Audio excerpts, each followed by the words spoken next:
Mayor Eric Adams insisting the subway is safe despite a weekend of where a fatal shoving incident took place. Listen to the mayor.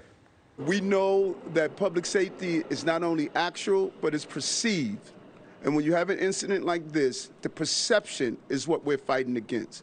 This is a safe system because of the job that the transit officers have carried out and what this chief has done in this system. We're going to continue to enhance to deal with the mental health crises that we have in our system. Let's bring in New York City Council Minority Leader Joe Borelli for reaction to this. Joe, I'm sorry, but a woman is butchered in the New York City subway by a monster who has a rap sheet a mile long, and this new mayor calls it a perception of fear. It's not a perception of fear. It's the reality of fear based on him and hundreds of others like him that are still on the streets and in the subways of Manhattan.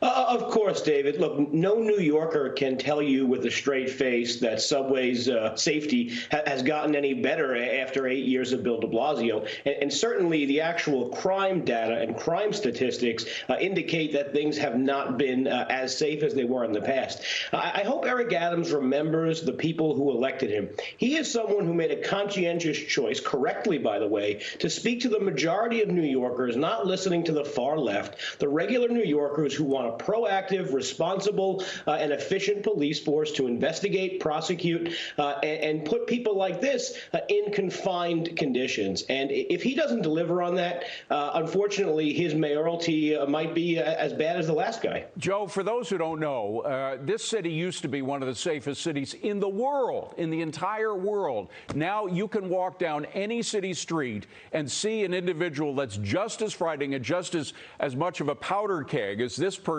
who pushed that poor innocent woman into the subway, and she died as a result of that. I mean, this perp should never been out on the street, period. I don't care if he was crazy. He was not only endangering others, he was endangering himself. He had a big rap sheet, as I said before, for violent crime in the past. You can't put this off on a perception of fear, as the mayor did. I mean, that's really extraordinary.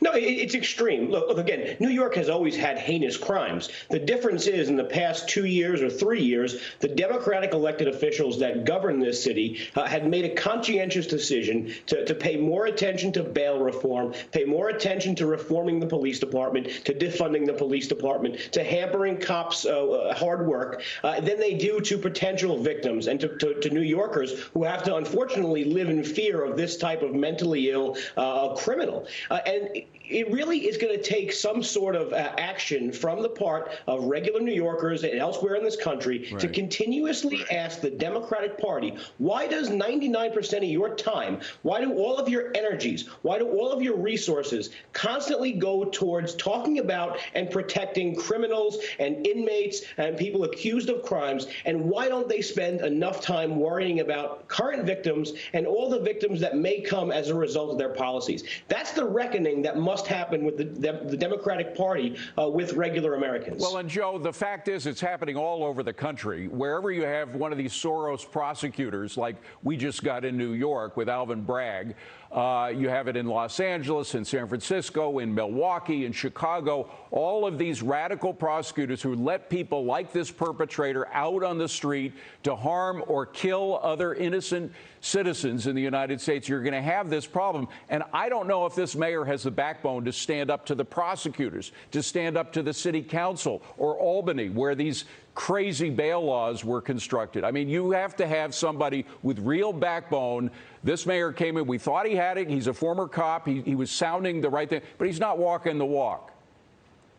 No, and he has the mandate. He has the public's backing to do almost everything you're talking about. He has the public's backing to go against bail reform. He has the public's backing against Alvin Bragg. And look, if he came to the state legislature or to the city council and said, you know what, we are being proactive with our police department, and we saw results, but people like Alvin Bragg aren't going to prosecute low-level crimes, low-level, by the way, meaning armed robbery, then it's a whole different ballgame. Right. But I hope we take the mayor at his word, and I hope hope he starts putting the things he said on the campaign trail into practice. We need to see more police officers. We need to see a more proactive police department, and we need to see more cases and criminal actions being solved and people put in jail. That's what has to happen. And make no mistake, he wants to bring the swagger back to New York. New York relies on 1.6 million commuters per day and about 500,000 tourists and visitors every day. They're not going to come back unless the subways feel safe. Well, I don't mind swagger as long as it's backed up with action. But to call the murder of that woman